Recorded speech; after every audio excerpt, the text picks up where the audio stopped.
नमस्कार दोस्तों, मेरा नाम आशीष है और मैं कोकण का रहने वाला हूँ। कुछ साल पहले मैं जॉब के लिए अपने गांव से मुंबई शहर आया था। तब मैं भिवंडी में एक प्राइवेट कंपनी में जॉब किया करता था। वैसे वो जॉब जहां मैं रेंट पर रहता था वहां से काफ़ी दूर था, लेकिन मुझे उस काम के अच्छे खासे पैसे मिल रहे थे, इसलिए मैं उस जॉब को छोड़ना भी नहीं चाहता था। आप तो जानते हैं कि आजकल अच्छी नौकरी मिल पाना बहुत मुश्किल है। वहां सब कुछ अच्छा था, बस एक दिक्कत थी कि नए जॉइनों को छुट्टियां नहीं मिलती थी। अगर किसी को छुट्टी लेनी होती तो उसे 1 महीने पहले कंपनी को बताना पड़ता था। कोई इमरजेंसी या किसी मेडिकल लीव पर भी जाता तो कंपनी का आदमी आकर उसे चेक करता था। ऐसे हालात में झूठ बताकर छुट्टी पर जाना मतलब नौकरी से हाथ धोने के बराबर था। अब इसमें कंपनी का भी कोई दोष नहीं था। कंपनी अपने वर्कर्स को सारी सुविधाएं वक्त पर देती थी, सैलरी भी अच्छी थी, वो अपने कर्मचारियों का पूरा ख्याल रखती थी और इसलिए कोई भी कंपनी को छोड़कर जाना नहीं चाहता था। लेकिन मेरे साथ एक दिक्कत थी। मैं बचपन से अपने गांव में ही पला बढ़ा था, इसलिए मुझे मेरे गांव जाना, वहां रहना अच्छा लगता था। मेरे सारे दोस्त, सारे रिश्तेदार वहीं के थे। और एक दिन हुआ ये कि मैंने अपने गांव जाने के लिए 5 दिन की छुट्टी की अर्जी डाल दी। मेरे गांव में देवी का त्योहार था, जिसमें ग्राम देवता की पूजा की जाती है। वैसे भी जॉब लगने के बाद 8 महीने तक मैं एक बार भी अपने गांव नहीं गया था। नया होने के कारण मुझे गांव जाने के लिए छुट्टियां नहीं मिल रही थी। मुझे इस बात का भी डर था कि कहीं मुझे जॉब से निकाल ना दे। उसी वक्त दिवाली का त्योहार भी था, तो मेरी कंपनी ने मेरी छुट्टी कैंसिल कर दी। मेरे बजाय जो लोग वहां पुराने थे और बहुत पहले से काम कर रहे थे उन्हें छुट्टी पर छोड़ा गया। मैं थोड़ा निराश हो गया, क्योंकि इतने महीने से मैं ईमानदारी से काम कर रहा था। मैं अब उस जॉब को छोड़ने के बारे में सोचने लगा। दिवाली होने के बाद अचानक मुझे बताया गया कि मुझे 3 दिन की छुट्टी मंजूर की गई है। मैं हैरान हो गया, क्योंकि तब मुझे छुट्टी की कोई जरूरत ही नहीं थी, कोई काम भी नहीं था। गांव का त्योहार भी कब का खत्म हो चुका था। मुझे समझ में नहीं आया कि मैं अब क्या करूं, कि अब छुट्टी मिल ही गई है तो गांव होकर आ जाओ, पता नहीं फिर कब छुट्टी मिले। यहां इस कंपनी में ऐसा ही चलता है। ये मत सोचो कि तुम्हें चाहिए तब यहां छुट्टी मिलेगी। नए हो तो थोड़ा एडजस्ट करना पड़ेगा। कुछ साल बाद सब कुछ अपने आप ठीक हो जाएगा। मैं भी उस कंपनी को छोड़ना नहीं चाहता था, इसलिए सोचा कि छुट्टी पर जाना ही ठीक होगा।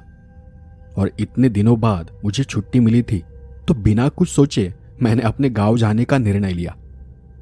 ऑफिस से छूटने के बाद मैं रेंट हाउस जाने के बजाय सीधा रेलवे स्टेशन चला गया। वहां जाकर इंक्वायरी की, तब पता चला कि मेरे गांव जाने वाली ट्रेन कब की निकल चुकी है और दूसरी ट्रेन दूसरे दिन सुबह है। मुझे जल्दी से जल्दी गांव जाना था, इसलिए मैं वहां अपना वक्त जाया नहीं करना चाहता था। मैं फिर उसी वक्त बस डिपो की तरफ चला गया। वहां जाकर पूछताछ की तो पता चला कि उस वक्त मेरे गांव जाने के लिए कोई भी बस नहीं है। बहुत देर हो गई थी और सारी बसें कब की जा चुकी थी। अब मैं सच में बहुत निराश हो गया।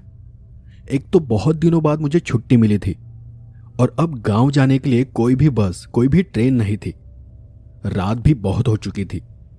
सोचा कि यहां वहां भटकने से अच्छा है कि मैं अपने कमरे, अपने रेंट हाउस पर चला जाऊं।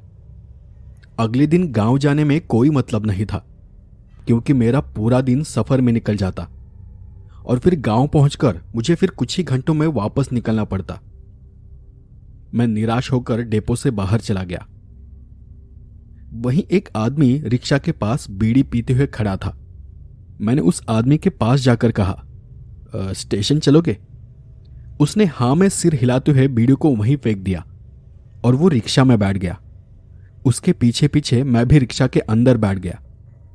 उसने रिक्शा को चालू करते हुए पूछा, क्या हुआ? मैंने अभी कुछ देर पहले तुम्हें यहां से भागते हुए डिपो के अंदर जाते हुए देखा था और अब तुम वापस बाहर आ गए हो। मैंने थोड़ा निराशा के स्वर में उसे बताया, कुछ नहीं, मुझे 3 दिन की छुट्टी मिली है और मैं बहुत दिनों बाद अपने गांव जाने वाला था, लेकिन यहां आया तो पता चला कि बहुत देर हो चुकी है। कोई ट्रेन कोई बस नहीं है, इसलिए मैं वापस घर जा रहा हूं। तब उस रिक्शा ड्राइवर ने मुझे अपने गांव के बारे में पूछा। मैंने उसे अपने गांव का नाम बताया। उस रिक्शा वाले ने मुस्कुराकर कहा, यहां आगे एक रास्ता है जहां से एक सरकारी बस गुजरती है, रात के 12 या 12:30 बजे के करीब। अगर वो बस तुम्हें मिल गई तो तुम अभी भी गांव जा सकते हो। हाँ, बस एक बात है कि वो बस इस डिपो की नहीं है, इसलिए वो यहां नहीं आती। बाहर किसी डिपो से आकर बाहर के बाहर ही निकल जाती है। वो बस तुम्हारे गांव तक भी नहीं जाती। हाँ, लेकिन तुम्हारे गांव के करीब से गुजरती है। अगर तुम उस बस को पकड़ सके तो तुम्हारा काम हो जाएगा। उनकी बात सुनकर मुझे थोड़ा अच्छा महसूस हुआ। आखिरकार मुझे कोई आशा की किरण दिखाई दे रही थी। मुझे एक रास्ता दिखाई दे रहा था। तो मैंने उनसे पूछा, आप उस बस के बारे में कैसे जानते हो? उस आदमी ने बताया, मैं दिन रात इसी इलाके में रिक्शा चलाता हूं, इसलिए बस पता है। मैं तुम्हें एक रास्ते पर छोड़ देता हूं। थोड़ा इंतजार करना पड़ेगा, लेकिन वहां से तुम्हें वो बस मिल जाएगी। मुझे भी किसी तरह अपने गांव जाना था, इसलिए मैंने बिना सोचे उन्हें हाँ कर दिया। उस रिक्शा वाले ने मुझे कुछ ही देर में एक सुनसान रास्ते पर छोड़ दिया और वहीं खड़े होकर उस बस का इंतजार करने के लिए कहा। और जैसे उसने बताया था, मैं उसी सुनसान रास्ते पर बस का इंतजार करते हुए खड़ा हो गया। उस वक्त रात के कुछ 12 बज रहे थे और मैं अकेला ही वहां खड़ा था। पता नहीं था कि कितना इंतजार करना पड़ेगा।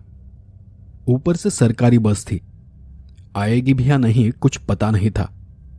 किसी से पूछताछ करने का भी कोई उपाय नहीं था। धीरे धीरे वक्त बीतता चला गया। मैं आधे घंटे से वहां अकेला ही खड़ा था। एक बात मुझे अजीब लगी कि इतनी देर में वहां से एक भी गाड़ी नहीं गुजरी थी। मैंने सोचा कि अब इतना इंतजार कर ही लिया है तो कुछ देर और सही। मैं वहीं एक पत्थर पर बैठ गया। बैठे बैठे मुझे नींद आने लगी थी। वक्त गुजरता जा रहा था। 12 के 12:30 बज गए, फिर 1 बज गया। पता ही नहीं चला कि वक्त कैसे गुजर गया। फिर मुझे थोड़ा अजीब लगने लगा। मुझे लगा कि शायद गांव जाना मेरे नसीब में ही नहीं है, या फिर ऐसा हो सकता है कि बस मेरे आने से पहले ही यहां से चली गई होगी। मैं बहुत निराश हो गया था। मैंने अपना बैग उठाया और वापस स्टेशन की तरफ जाने लगा। तभी मुझे कहीं दूर से एक रोशनी सी मेरी तरफ आती हुई दिखाई दी। मैंने थोड़ा गौर से देखा तो वो एक सरकारी बस थी। उसे देख मुझे काफी अच्छा लगा। मैंने बस को हाथ दिखाया और कुछ ही सेकंड में वो बस मेरे सामने आकर रुक गई। मैंने खिड़की के पास बैठे कंडक्टर को मेरे गांव का नाम बताया और उनसे पूछा कि क्या ये बस मेरे गांव जाती है। उस कंडक्टर ने सिर्फ अपना सर हाँ में हिलाया। उसका वो जवाब सुनकर मैं खुश हो गया। आखिरकार मुझे बस मिल गई थी और मैं अब अपने गांव जाने वाला था। मैं जल्दी से दरवाजा खोलकर अंदर चला गया। जब मैं अंदर गया तो अंदर सब तरफ अंधेरा था। मुझे लगा कि मेरे अंदर जाने पर ड्राइवर लाइट चालू कर देगा, लेकिन न तो ड्राइवर ने लाइट चालू की और न ही कंडक्टर ने उसे लाइट चालू करने के लिए कहा। मुझे लगा कि शायद वो दोनों भूल गए होंगे। मैंने अपनी मोबाइल की फ्लैशलाइट ऑन की और खाली सीट को ढूंढते हुए पीछे चला गया। वहां बैठे सारे पैसेंजर सो रहे थे। सभी ने अपने सर झुकाए हुए थे।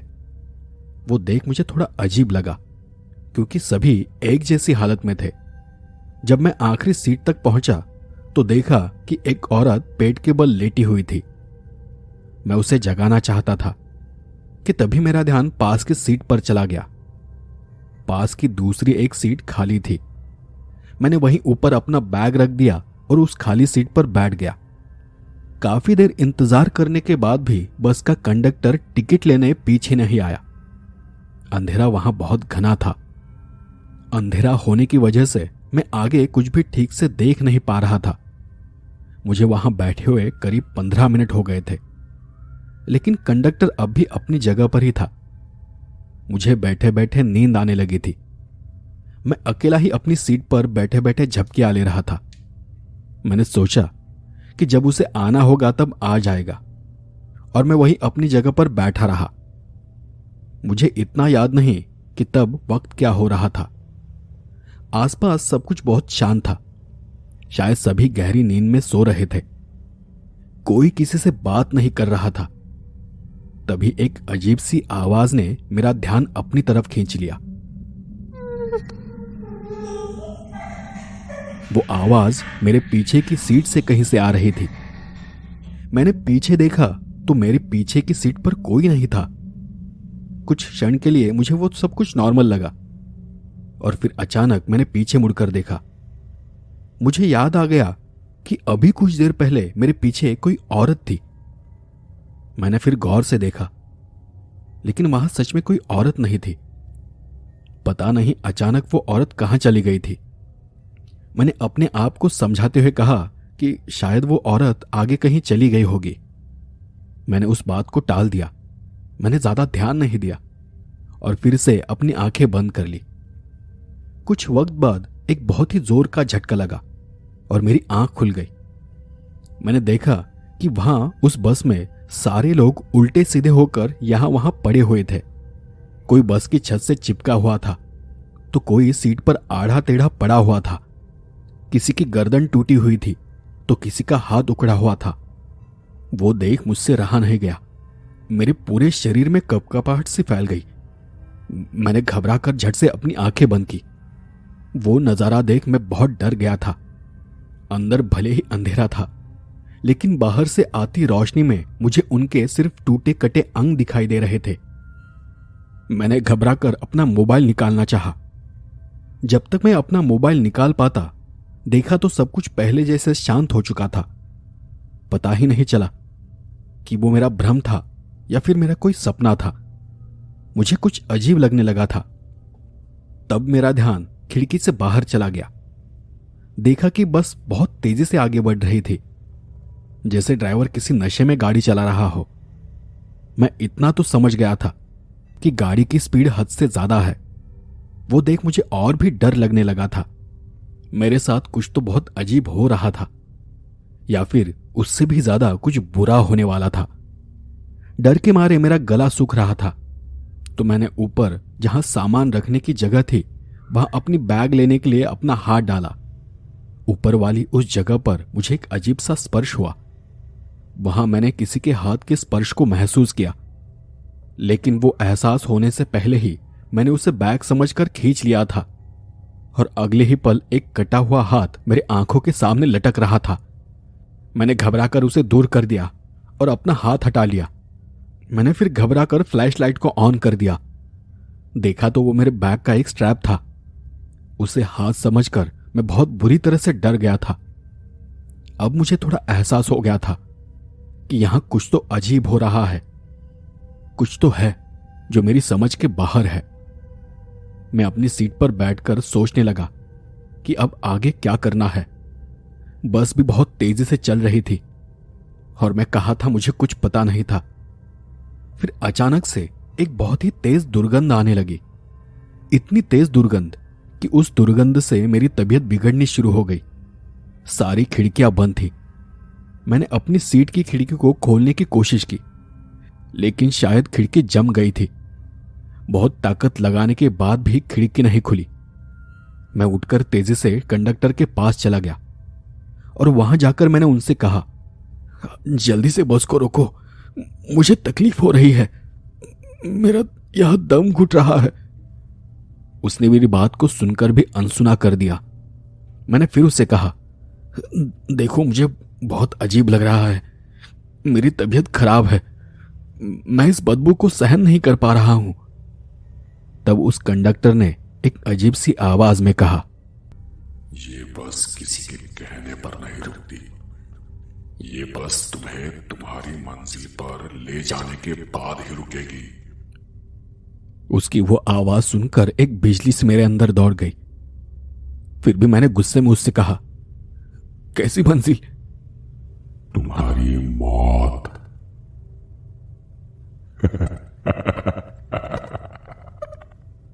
उसकी वो हंसी, वो आवाज सुनकर मुझे बहुत गुस्सा आ गया था। मैं अपनी बैग लेने के लिए फिर से पीछे चला गया। मैंने अपना बैग उठाया और वापस दरवाजे के पास आकर खड़ा हो गया। मैंने एक नजर उस कंडक्टर को देखा और बस के दरवाजे के हैंडल को खोलना चाहा, लेकिन दरवाजा नहीं खुला। वो कंडक्टर बेजान रूखी नजरों से मुझे घूर रहा था।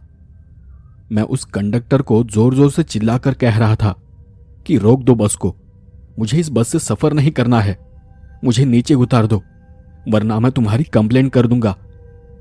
लेकिन वो मेरे बात का कोई भी जवाब नहीं दे रहा था। और फिर जब मैंने ये कहा था तो बस में बैठे सारे लोग एक साथ मुझ पर हंसने लगे।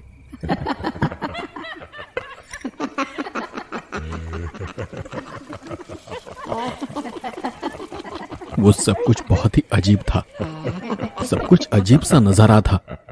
अजीब आवाजें थी जिसे देखकर और सुनकर मेरे रोंगटे खड़े हो गए। बहुत से लोगों के चेहरे गायब थे। किसी का हाथ नहीं था तो किसी का सिर गायब था। बस कहीं से एक अजीब सी हंसने की आवाज आ रही थी। मैं अपनी जान बचाने के लिए वहां से उठकर ड्राइवर की केबिन में चला गया। देखा तो ड्राइवर भी मरा पड़ा था और गाड़ी अपने आप ही तेजी से चली जा रही थी। वो देख मेरे हाथ पांव थरथराने लगे। मुझे कुछ समझ नहीं आ रहा था कि यह सब कुछ मेरे साथ क्या हो रहा है। वो सारे लोग मेरी तरफ बढ़ने लगे। मैंने गाड़ी की कांच को तोड़कर वहां से कूदना चाहा और तभी एक बहुत जोर की टकराव की आवाज हुई और मैंने अपना होश खो दिया। कितने दिनों बाद मुझे होश आया था वो तक मुझे पता नहीं था। बस मैं इतना समझ रहा था कि मैं अपनी आंखें खोल नहीं पा रहा हूं, अपने शरीर को हिला नहीं पा रहा हूं। मेरा पूरा शरीर कहीं से दर्द कर रहा था। उसके कुछ दिनों बाद जब मुझे ठीक से होश आया तब मुझे पता चला कि मेरा एक पैर टूट गया है। चेहरे पर बहुत सारी चोटें हैं। एक हाथ पर और मेरे एक पैर पर प्लास्टर लगा है और मैं पिछले 3 हफ्तों से अस्पताल में पड़ा हुआ हूं। मेरे ठीक होने के बाद मेरे घर वालों ने मुझे बताया कि मैं एक गांव के पास किसी खाई में पड़ा हुआ मिला था। जब मैंने उनसे किसी बस के बारे में पूछा तब उन्होंने बताया कि मेरे आसपास कोई भी बस नहीं थी। उसके कुछ दिनों बाद मैंने और जानकारी निकाली और तब मुझे पता चला कि मेरे साथ हुए हादसे के कुछ दिन पहले ही उसी रास्ते पर एक सरकारी बस की दुर्घटना हुई थी और उस बस दुर्घटना में कंडक्टर और ड्राइवर समेत उस बस में बैठे सारे के सारे यात्री मर चुके थे। शायद मैं उसी बस से सफर कर रहा था। शायद वो कोई छलावा था जिसमें मैं फंस गया था।